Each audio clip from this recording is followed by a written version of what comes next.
देखो बेटा, question number 11 ये भी लेटेस्ट है। 2024 में आपसे पूछा गया, कितना अच्छा सवाल है। कह रहे हैं कि under root of energy density समझ रहे हैं, एनर्जी पर यूनिट वॉल्यूम, और जी तो समझते ही हैं, यूनिवर्सल ग्रेविटेशनल कांस्टेंट है, ब्रह्मांड में कहीं जाएंगे जी मिलेगा। कहें गुरु ये बताइए किसके बराबर होगा? Pressure gradient per unit mass होगा, फोर्स पर यूनिट मास होगा, ग्रेविटेशनल पोटेंशियल के बराबर होगा, या एनर्जी पर यूनिट मास होगा? आप कहें कुछ नहीं भाई साहब, इनकी डायमेंशन निकाल देंगे और उसी से हमको पता चल जाएगा कि इन चार में से कौन सा होगा। देखो बेटा, हम होते तो ऐसे करते। यू क्या है?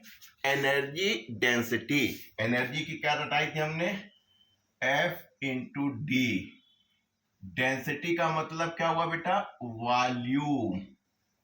ठीक, जी याद कर लीजिएगा, लेकिन हम चूंकि मेमोरी बेस नहीं काम करते हैं तो हमको मालूम है कि हम ये फार्मूला लिख लेते हैं, मेरा काम बन जाता है। फोर्स इंटू आर स्क्वायर, तो फोर्स की मुझे याद रहती है, mass into density. R square है तो लेंथ का हो गया, नीचे क्या आ जाएगा? Mass into mass. मुझको ये याद रहता है, बस काम बन गया आपका। इससे ये कट गया और 3 काटना था, तो इससे ये कट गया। अब क्या बचा? m का तो बेटा कुछ नहीं है तो 0 रहा, इनका स्टेक क्या रहा? L square minus T. अब कुछ समझ में आने लगा आपको?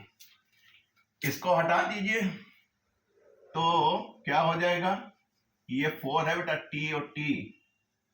तो जब हम रूट को हटाएंगे यानी 1/2 करेंगे, you are mathematician because you are the engineer, तो आप कहेंगे सर m0 है, नहीं है तो 1 है, तो आपको ये दिखाई देगा। ये चीज क्या है बेटा आपकी? ये चीज आपकी क्या है? एक्सेलेरेशन। ठीक है, अगर इसमें मास जोड़ देते और मास से भाग कर देते तो कोई फर्क तो पड़ता नहीं बेटा।